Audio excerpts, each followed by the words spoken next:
Tick বুলের বিচার। অনেক কষ্টের সত্ত্বে রাহুল একটি চাকরি পেয়েছে। সে চাকরি পেয়েছে একটি বড় নামকরা আইডি কোম্পানিতে। আইডি কোম্পানিতে যেমন থাকে আর কি, প্রত্যেকের জন্য আলাদা আলাদা কেবিন। সেরকমই রাহুলকে একটি কেবিন দেওয়া হয়েছিল। প্রথম দিন অফিসে গিয়ে রাহুল নিজের কেবিন নিজে দেখেই অবাক। এত সুন্দর কেবিন, এরকম তো আমার নিজের বাড়ির বেডরুমও সুন্দর নয়।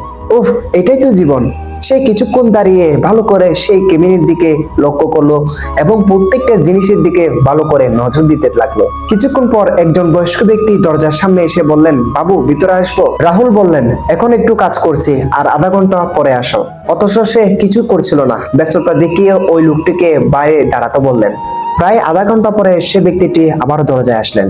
এটি দেখে রাহুল টেলিফোনটা নিয়ে এমন ভাব করতে লাগলো সে ফোনে কারোর সাথে কথা বলতে ব্যস্ত। লোকটি ডাকলেও সে এমন ভাব করতে লাগলো সে কিছুই শুনেনি। সে ফোনে বলতে লাগলো, হ্যাঁ ভালো একটি চাকরি পেয়ে গেছি, মাস গেলে বেশ মোটা একটা মাইনে পাবো।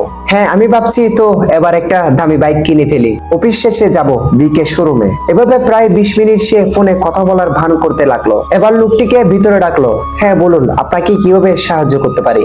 ওই ব্যক্তিটি বললেন, বাবু আমাকে কালকে বলা হয়েছে আপনার কেবিনের টেলিফোনটা নাকি নষ্ট হয়ে গেছে, তাই আমি এসেছি ফোনটা ঠিক করতে। আমাকে অফিস থেকে জানানো হয়েছে গত 5 দিন থেকে এই টেলিফোনটা নষ্ট হয়ে পড়ে আছে, কিন্তু আপনাকে তো দেখলাম সেটাতে কথা বলতে। আমাকে যেহেতু বলেছে খারাপ হয়েছে, তাহলে একবার চেক করে নিন। এরপর লোকটা রাহুলের সামনে টেলিফোনটা খুলতে থাকে। সে বলল, টেলিফোনটা তো খারাপ। এবার লজ্জায় রাহুল লাল হয়ে গেল। সে আর সেখানে থাকতে পারলো না, কেবিন থেকে বাইর হয়ে গেল। শিক্ষণীয় নৈতিকতা। জীবনে এমন সময় যখন আমরা এমন জায়গায় পৌঁছে যাই, আমাদের চাওয়া পাওয়া গুলি যখন পূরণ হতে থাকে, তখন আমরা নিজেদের প্রতি খুব গর্বিত হই। এটাই তো স্বাভাবিক।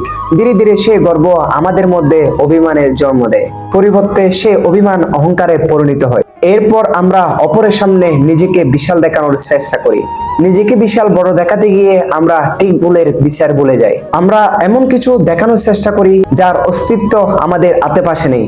এটাই হলো আমাদের মধ্যবিত্তদের বিরাট বড় ভুল। নিজেকে বিশাল বড় দেখানোর তাগিদে ঠিক ভুলের বিচার ভুলে যায়, আর যথা আমাদের পরবর্তীতে পস্তাতে হয়।